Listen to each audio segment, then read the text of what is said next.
মা কি করছো গো? আমি তো কলেজ যাব।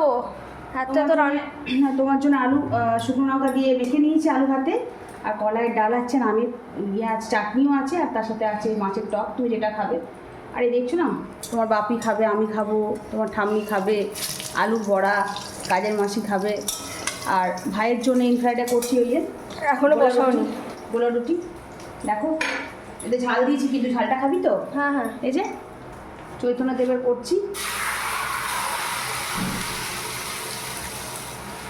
10 জনের 10 রকম জিনিস,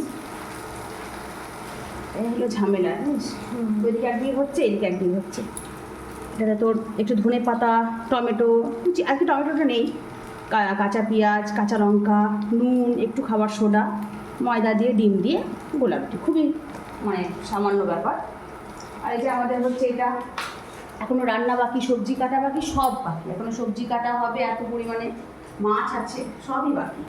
তুমি কলেজ যাবে, তোমার জন্য আমি আপাতত করে ভাইয়ের জন্য খাবারটা ছেড়ে দিই। আজকে তো ভাই যাবে না স্কুল, আজকে ক্যারেটার পরীক্ষা আছে এখানে, তাহলে ভাই যাবে না, তাহলে ভাইয়ের জন্য ও তো আবার হ্যাভি কিছু খাবে না, হালকার মধ্যে খাবে। আর আমাদের এটা হচ্ছে ব্রেকফাস্টে। আচ্ছা, তোর কিন্তু এই দিয়ে হয়ে যাবে তো, না আর কিছু বানাবো? আরামসে হয়ে যাচ্ছে।